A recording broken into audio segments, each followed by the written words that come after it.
Bismillahirrahmanirrahim. Assalamu alaikum.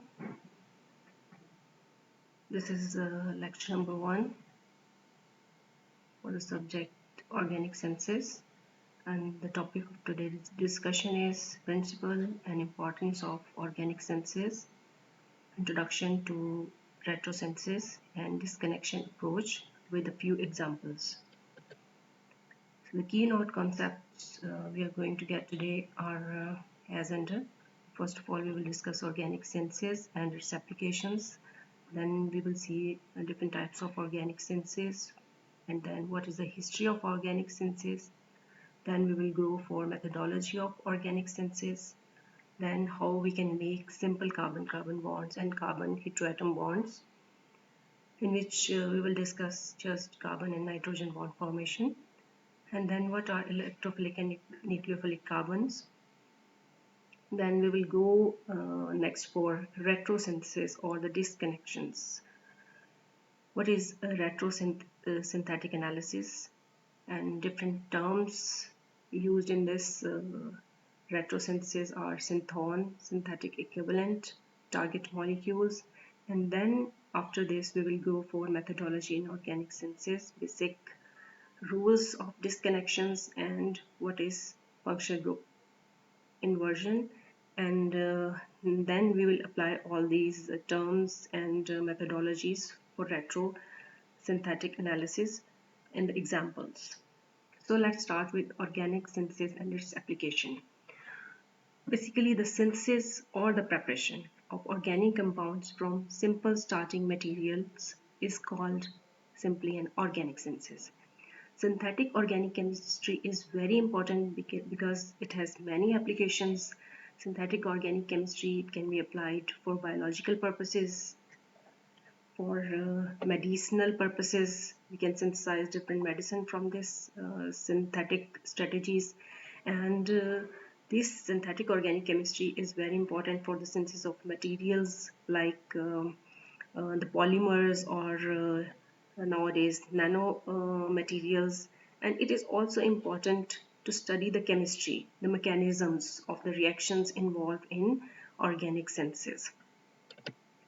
The different types of organic synthesis, mainly we can divide organic chemistry into main categories. The first one is the target oriented synthesis, and the second one is methodology based synthesis. In target based synthesis or the target oriented synthesis, basically there are two main categories. We can use it for the synthesis of non-natural products, and we can use it as well as for natural product synthesis. We have a target that we need to synthesize and we use it for their synthesis. Then is the methodology based synthesis.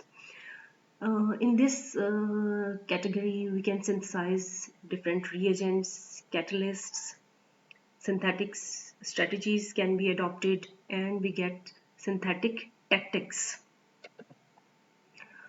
You can say the birth of the total synthesis or the organic synthesis occurred in 19th century, and it started from, you can say, not truly, but in 1828 the first synthesis was reported by Wohler.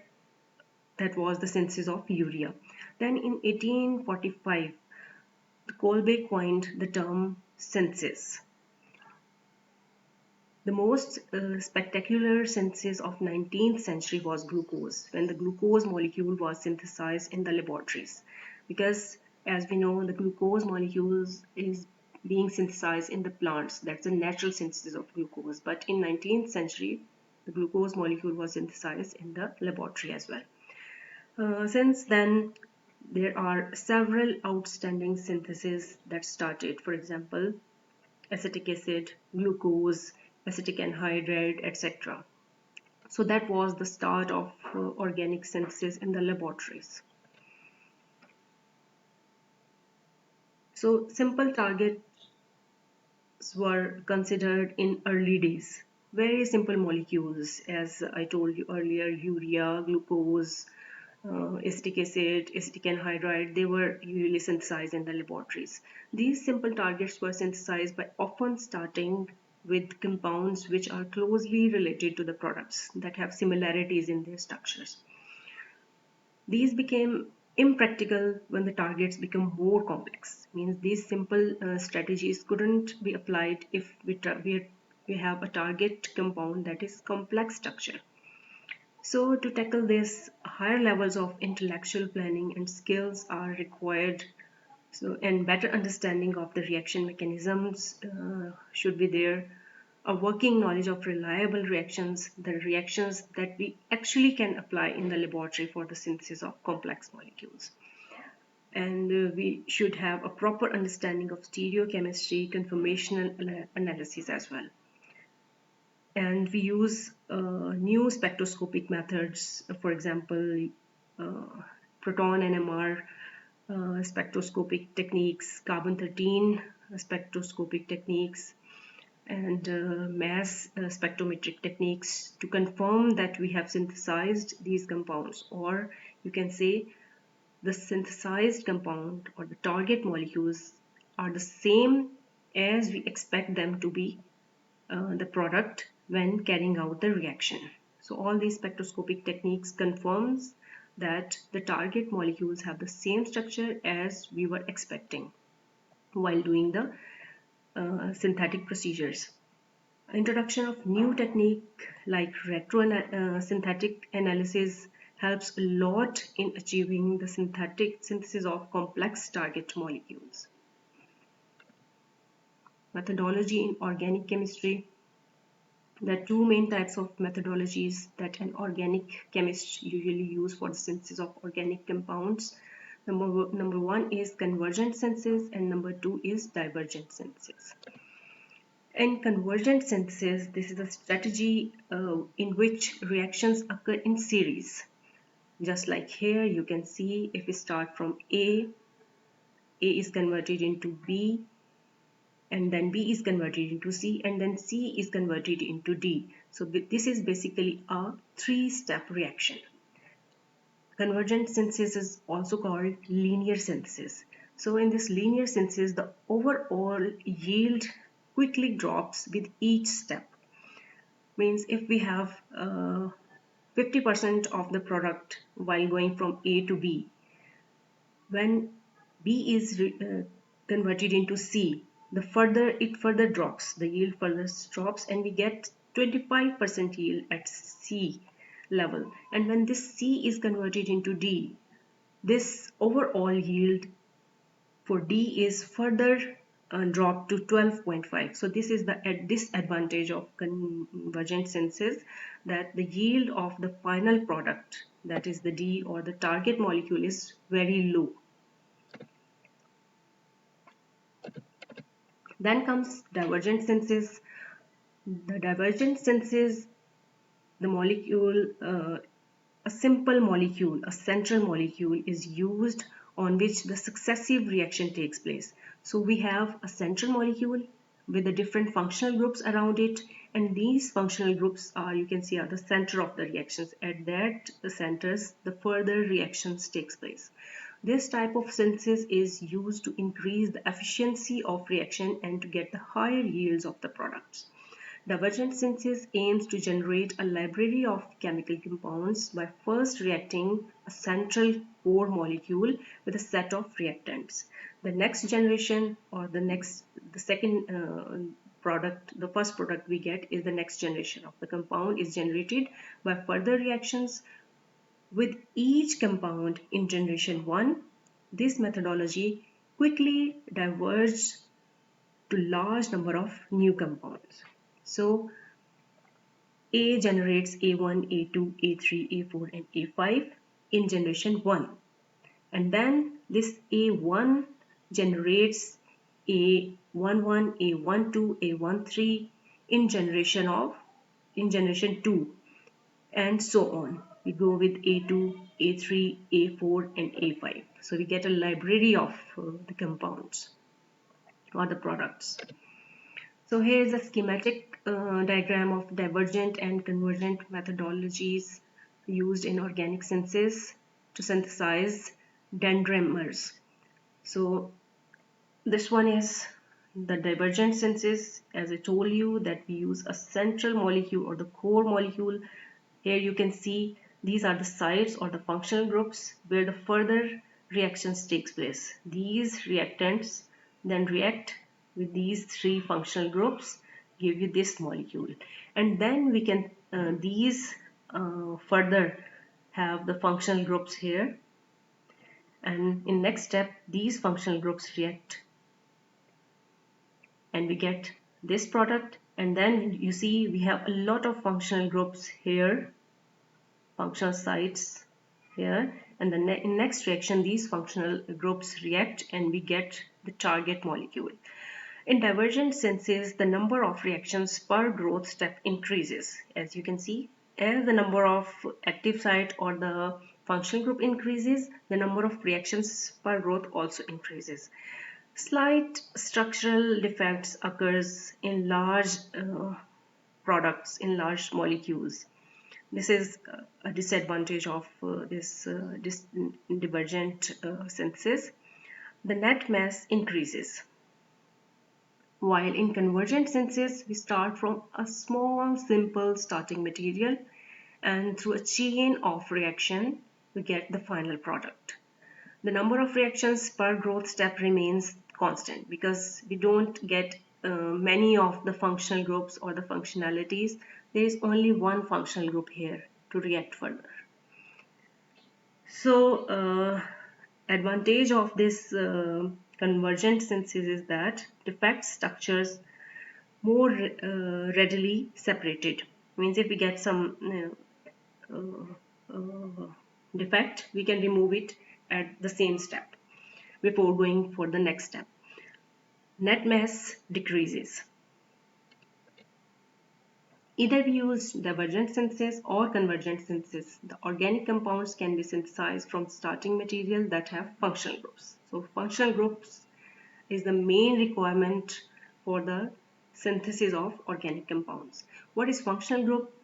These are basically moieties within a given structure that can use as handles or the tools of the reactions. We use these to extend structures or add new component to a given molecule.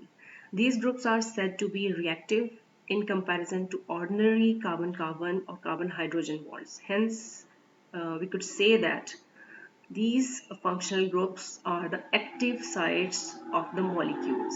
In this example, you can see this is basically the box show the functional groups. Here we have carboxylic acid group. When react with thionyl chloride, it is converted into acid chloride, and then it is reacted with ethylamine. It is converted into an amide. So one functional group is converting into another functional group, and this functional group is converting into another functional group. So here you can see the functional group is the basic requirement of the reaction. If you have a hydroxy group here, it will react with thionyl chloride to give acid chloride, and if this chloride is present here, that is a good leaving group, it will react with amine and we get amide as a product. Now for making or for synthesizing organic compounds, we should have an idea about the chemical reactions that an organic molecule can do. So the most important reaction is the carbon-carbon bond formation, because carbon-carbon bonds form the backbone of nearly every organic molecule. This transformation has always been one of the most useful and fundamental reactions in the development of organic chemistry. Many of the reactions are available that we can use to make carbon-carbon bonds. For example, here is a list. You can see here a lot of reactions that can make this carbon-carbon bond to increase the length of organic compounds to get higher molecular weight organic compounds from the lower molecular weight organic compounds. So Remer-Treimer reaction is one of the example, Suzuki reaction is one of the example, Friedel-Crafts reaction, Diels-Alder reaction, Claisian rearrangements. Baylis-Hillman reaction, aldol condensation reaction, all these examples can be used to make carbon-carbon bonds. I will discuss a few with you. The first of all is aldol condensation reaction. This reaction unites two relatively simple molecules into more complex molecules. In this reaction, the basic requirement is enolate of any aldehyde or ketone. Enolate of aldehyde or ketone react at the alpha carbon of another carbonyl molecule under basic or acidic conditions to give a beta hydroxy. Here you can see beta hydroxyaldehyde or ketone is the product. So one of them will give you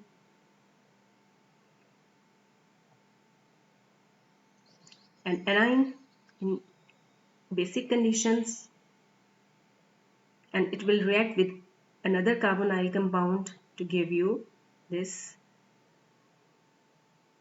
beta hydroxyaldehyde or ketone. This is the further reaction when hydroxyl from this carbon and hydrogen from this carbon, alpha carbon, they are being removed as a water, we get a double bond. So but2-enol is the product.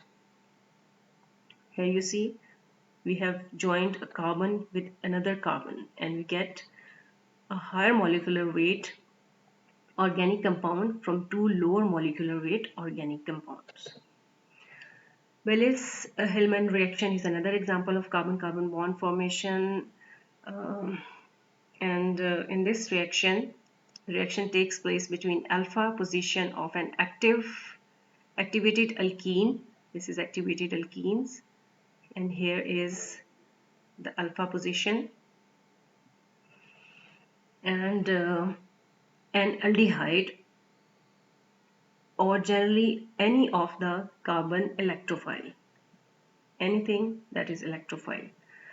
Employing a nucleophilic catalyst such as tertiary amine and phosphine, this reaction provides a densely functional product, that is the functionalized allyl alcohol. This is functionalized allyl alcohol in the case of aldehyde as an electrophile. So this is the reaction. Here we also make the bond between carbon and carbon to get a higher molecular weight organic compound. Diels-Alder reaction is the very best example to make carbon-carbon bonds, usually to make cyclic, six-membered cyclic compounds. So cycloaddition reaction is an example of cycloaddition reaction between a conjugated diene and a substituted alkene. Here's a substituted alkene and this is the diene. To form substituted cyclohexene system, this is all known as Diels-Alder reaction. It's a very useful and reliable method for forming six-membered cyclic organic compounds. The reaction is an example of a concerted pericyclic reaction. It is believed to occur via a single cyclic transition state without involvement of any intermediate during the course of the reaction. So stereochemistry of the reactant is retained in the product. Here you can see the cis one will give you the cis product and the trans one will give you the trans product. Now the making of carbon nitrogen bonds. Two main types of reactions are involved for CN bond formation: imidocarbonylation reaction and amination of aryl halides. So here is the imidocarbonylation reaction where aldehyde reacts with amide to give you N-acyl amino acids. So a carbon nitrogen bond is formed. You can see here carbon nitrogen bond is formed. Reductive amination of phenol with M-toluidine.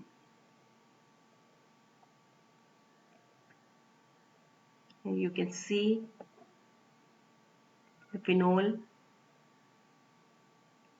is being reduced to cyclohexyl ketone, and this ketone is then reacted with M-toluidine and you get carbon nitrogen bond here. You can see this hydrogen, two of the hydrogen, one of the oxygen are removed as water, and we get a carbon nitrogen double bond. In the next step, we do the reduction using palladium on carbon, and we get carbon nitrogen single bond. So the overall reaction is this, where we get carbon nitrogen bond. Now comes the retrosynthesis. You can say the advanced form that helps us to synthesize the more complex organic molecules. The process of designing your own synthesis of target molecules, that is TM, by logical and sensible thinking is called synthesis. Here you have a target molecule. What we do in retrosynthesis, retro is basically, retro mean reverse. Retrosynthesis, reverse of synthesis.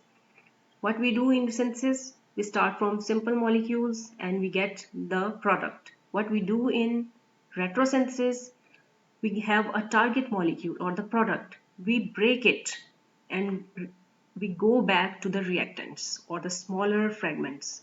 So here you see the target molecule is disconnected and we get the smaller fragments or the starting materials.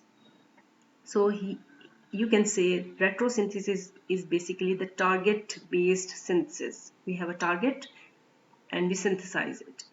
This process of analysis produces simple starting materials and shows different pathways. Because we can disconnect or we can break the target molecule in different ways. We have different bonds in a molecule. So this is our choice, which bonds we can break and which starting material we get. From this precursor, the cheaper starting material has been selected for the synthesis of the target molecules or the desired molecules. The important thing to be know about retrosynthesis, reverse of synthesis, the process of breaking down target molecules into available starting material by functional group inversion or the disconnections is called reverse of synthesis or the retrosynthesis. Disconnection is reverse operation to the reaction, an imaginary cleavage of a bond to break the molecule into starting materials. So in normally while we have starting materials and we have products, we just put an arrow to show the reaction is going on, while in retrosynthesis we show this kind of arrow. Here we have target molecule and here we have the starting materials. We put this type of arrow in between the target molecules and the starting materials. So what is target molecule? That is our target to be synthesized. Functional group inversion is basically when one of the functional group is converted into another functional groups, because if you have a knowledge of organic synthesis, you know we cannot synthesize some of the molecules or some of the functional groups directly. For example, imines. We cannot synthesize, if we cannot synthesize imine directly, for what we do? First of all, we do nitration and then we reduce this nitro group to imine. So basically this is functional group inversion, to convert one functional group into another. What is synthon? When we break or fragment target molecule, the resulting fragments, they are called synthons. And what is synthetic analog? As you know, synthetic synthons are basically the anions or the cations. They don't have real existence. So synthetic equivalent is basically actual substrate of these synthons that are going to be used in the synthesis. For designing a synthesis of any target molecule, we must divide our strategy into two things, that is the analysis and then the synthesis. The analysis would involve recognize the functional groups in the target molecules. First we have synthesized. Once we have recognized these functional groups in the target molecules, what we do next? Disconnect the product with the methods or the reactions that are known and reliable, and we can use them to get these disconnected products. Repeat disconnection as often as necessary until we reach the available starting material. Means we have to break down the molecules again and again until we reach the simplest starting material. Then comes the synthesis. Write out a plan and add the reagents and the conditions. We can modify the procedure if we need. This is the representation of retrosynthesis. We can put a wiggly line. Here you can see the bond we are going to break. We just put this wiggly line that shows that we are going to disconnect the bond here or the molecule here. For example, this is benzocyanine, the target molecule. What we do, this is basically, you see, this is an ester. So what we do, we break it here and we put, as I told you earlier, this type of arrow that we are going to disconnect, and here we show which bond we are breaking. Here we are breaking CO bond. So CO ester bond is going to be break, and what we get an acid and we get an alcohol. This is called disconnection. This is also called retrosynthetic analysis. Disconnection is the reverse of real reaction. So what are synthons? The disconnection gives synthon, as I told you earlier. Synthon term was coined by Professor E.J. Corey in the mid of 1960s. We can only do disconnections when we have reliable reaction in our mind. The synthons are basically the generalized fragments using usually ions that can be cation or anion that are produced by the result of disconnection or the breaking of the bond. They might not be the real reagents. Here you can see this is basically a cation, a synthon. Here is also an anion, it is also a synthon. These have no existence, real existence, but these are formed because of the breakage of bond between these two ions. As you saw, these two synthons are not likely to be stable, so we use stable fragments called synthetic analog or synthetic equivalent. Synthetic equivalent are reagents carrying out the function of the synthon. So here is an example. You can see we have a target molecule, we have an amide linkage, we are going to break it here, so we can put a wiggly line here that we are going to break CN bond. We can write it here, CN bond breakage. And here we get the carbonyl ion, and here is the nitrogen with negative charge. So these are the synthons, and these are the synthetic analogs or the starting materials or the reagent.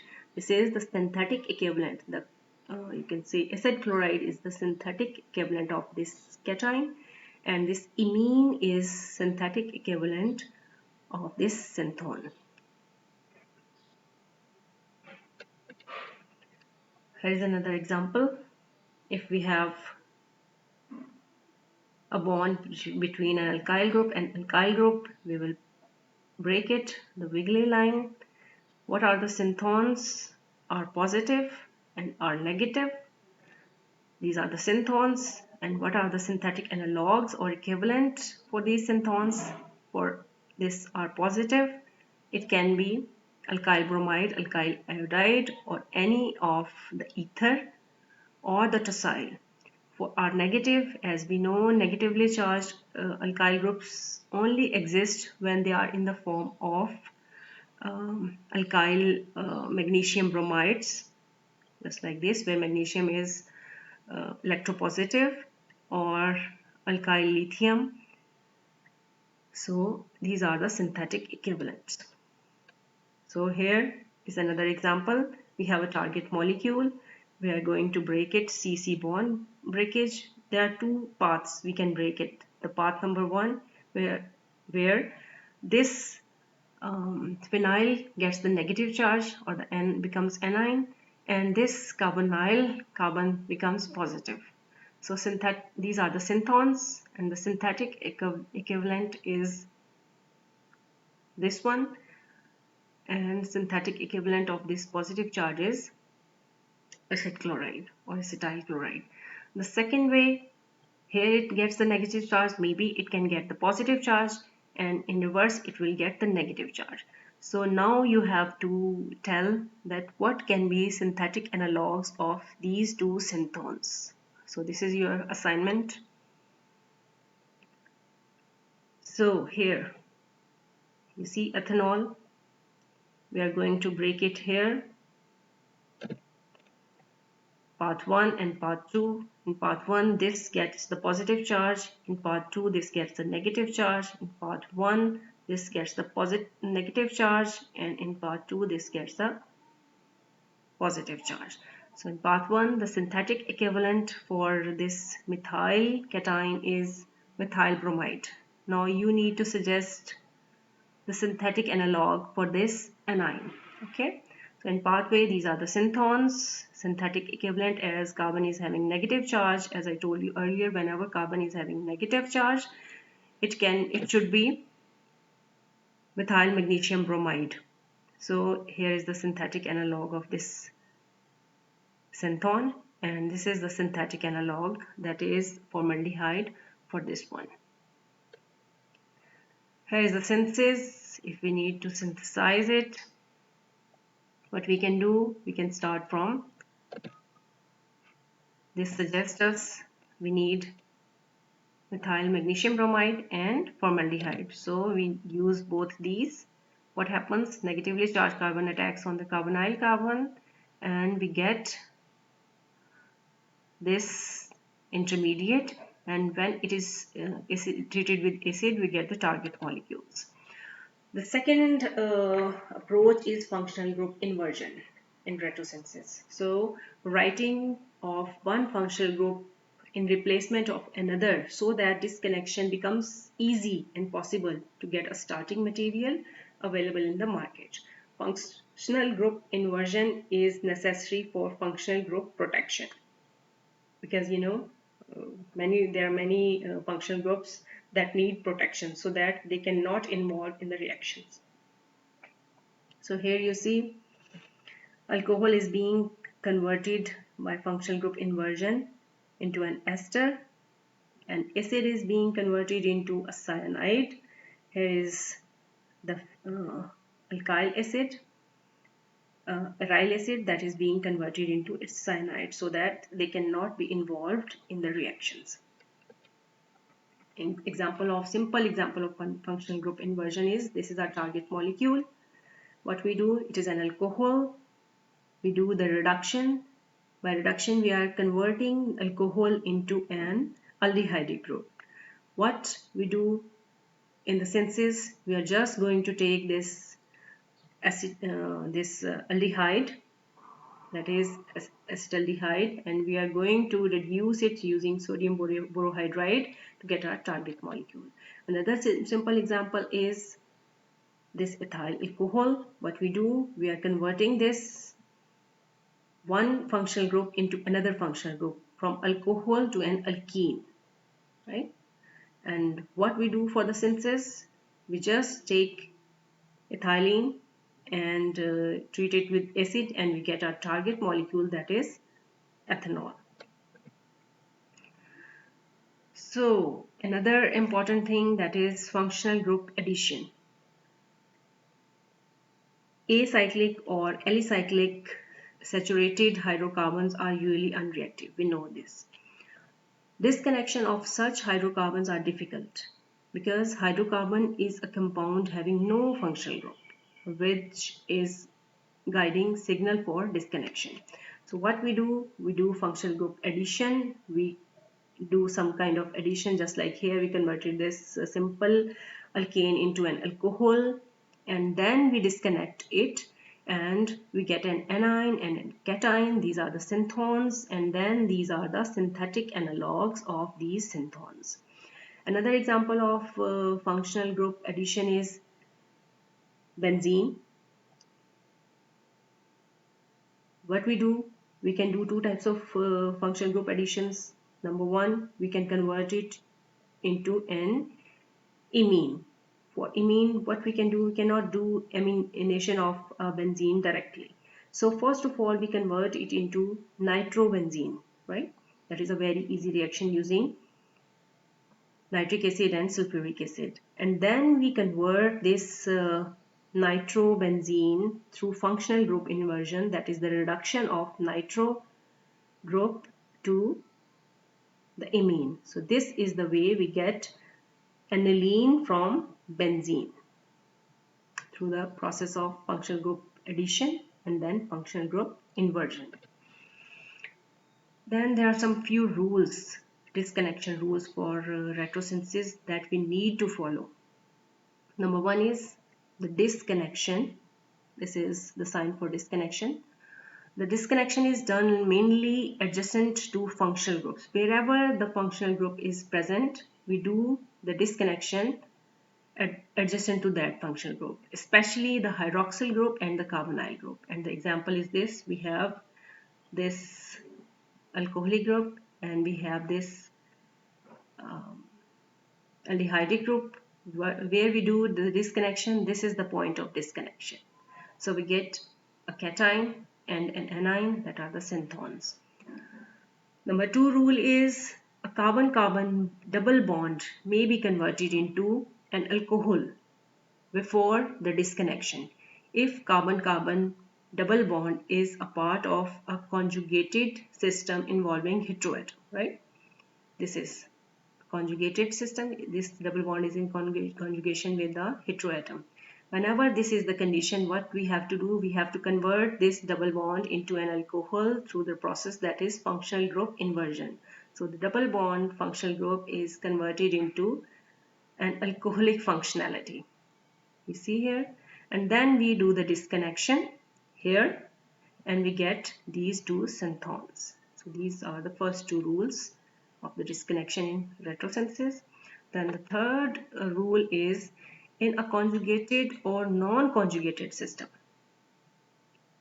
the disconnection of double bond of carbon-carbon may also be done without adding water, means without converting into alcohol, especially when it is a non-conjugated system. Here is the example of non-conjugated system. What we do, we just disconnect it. When we do a alcoholic part here and a hydrogen part here. So these are the synthons. Then number four rule is the branched point. This is the most important rule whenever we have a branch organic compound. So what we need to do is to disconnect to get unbranched carbon synthon, because the branched carbon synthon synthetic analogs are not easily available. So we have to break it at the point of branch. Here you can see we are breaking it at this point. This is the long branch, this is the small branch, so we need to break it at the long branch and we get these synthons. Fifth rule is it is better to disconnect towards the middle of the target molecule rather than cutting off one or two carbon atoms. Means in the middle, we should break in the middle of the molecule if we have a long chain. So here is the example, we get these synthons. Number 6 is branches may be disconnected if they are attached with the rings. Whenever you have an aromatic ring and you have the substitution or the branch, we will break it here. So we get the synthons. Symmetric target molecules may be disconnected symmetrically. If we have symmetry in any of the molecule, this is the center of the symmetry, so we will break it here. The disconnection is here. Here we get the symmetric synthons. Number 8 rule is it is worth to disconnect carbon-carbon bond between two functional groups separated by not more than 3 other atoms. So these are not away from each other, 3 carbon atoms. So we can connect it here and we get the synthons. Carbon-carbon bond disconnections should be according to the fragmentation in the target molecules. The disconnection should be done in such a way that synthetic routes will be as short as possible. Means the minimum number of reactions should be involved if you want to get this target molecule. Now comes the one group disconnection. Disconnection of the target molecules aiming one particular functional group That is, the disconnection in which involve only one functional group is called one group disconnection. So here we have only one functional group. We will disconnect it here and we get the synthons, and these are synthetic analogs. And when we react them together in the presence of aluminium chloride, we get the product. So here is the two group disconnection when a target molecule contains two functional groups, and if disconnection is done using two different functional groups, using one functional group to help disconnect of and disconnection of another is called two functional groups. Here we have two different functional groups, aldehyde group and alcoholic group. We do disconnection here, we get the synthons, and these are the synthetic analogs. Retrosynthesis and synthesis of benzocyanine. It's an aromatic ester. How it is formed? Very easy. Carboxylic acid and alcohol give esters. So here's the target molecule. What we do, we disconnect it here. CO bond is going to break. We get an acid and an alcohol. So we got an aromatic acid that contains an amino group at the para position of the acid group. The next step is to remove or disconnect either imine or CHO groups, but we don't know of any good methods or reliable reactions to do so. Now comes another example, the synthesis of tropinone. Selection of starting material is not an easy task. It requires logical basic knowledge about the chemical reactions for the selection of starting materials. First chemist who gave this type of idea was Robert Robinson, who published his famous tropinone synthesis in 1917. So here you see the bond we are going to break. There are different bonds we are going to break. Number one is CN bond and CC bond, and we get dialdehyde, imine, and acetone.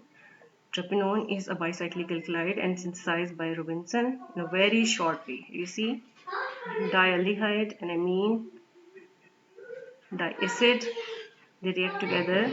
This product 92.5% yield. This is another example of retrosynthesis.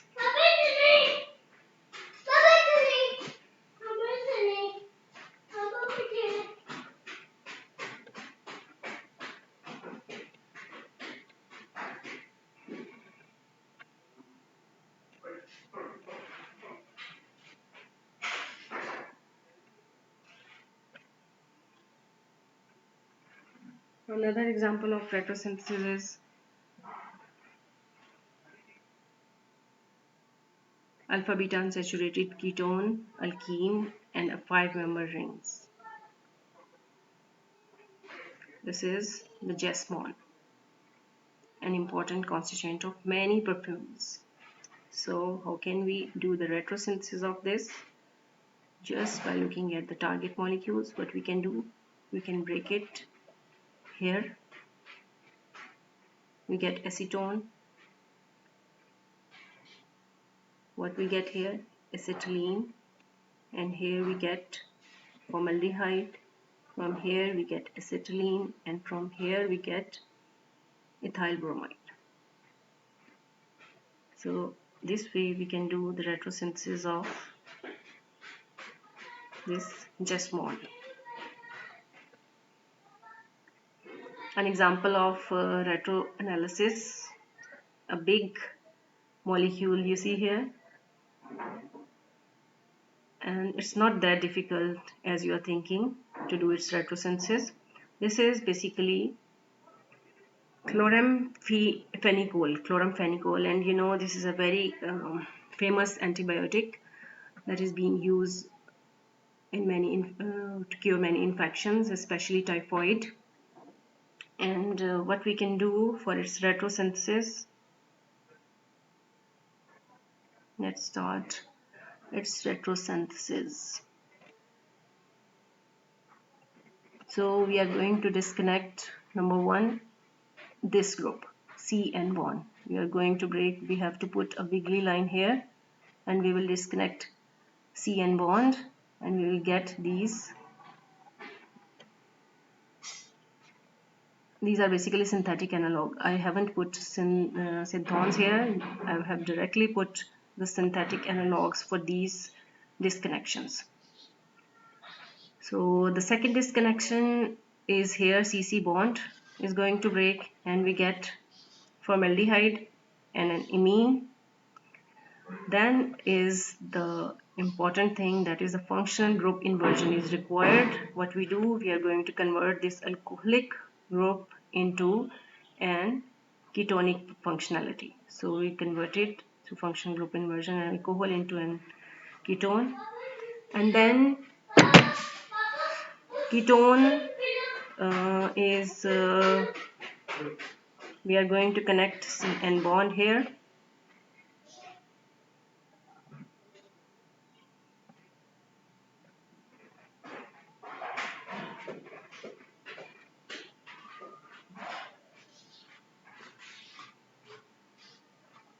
This is disconnected and we get CH3. This is synthetic analog. And then we can disconnect in two different directions. The first one is when we are disconnecting an alkyl group and the branch. This way we get nitrobenzene and acetyl chloride, and another way when we are going to disconnect nitro group. So here we are disconnected nitro group and we get acetophenone.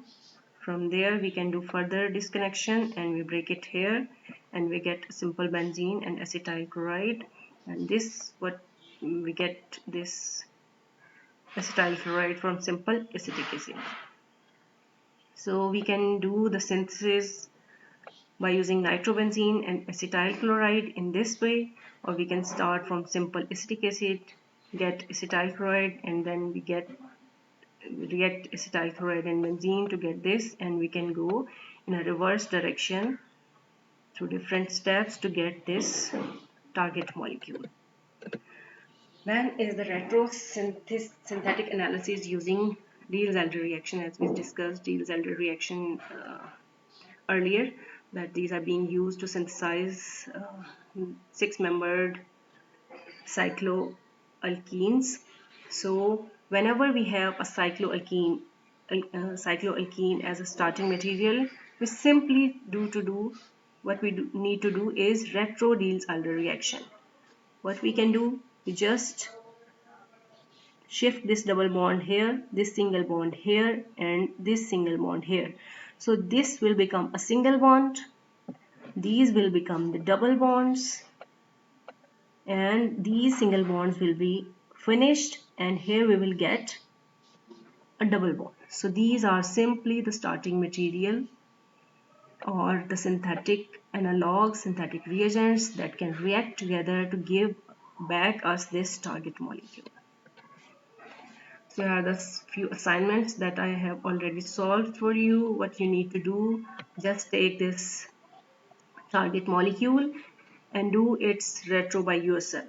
First of all, try to do it by yourself. In case you have an issue, you can look at the solutions. I hope by listening this lecture with full attention, you can solve all these examples. So here's example number 2. What we need to do, you have to do the retros according to the rules. 6 rules I have told you. Functional group inversions you can use, and you can suggest the synthetic analogs and the starting materials. And you can also do reverse, that is the synthesis of all these reactions.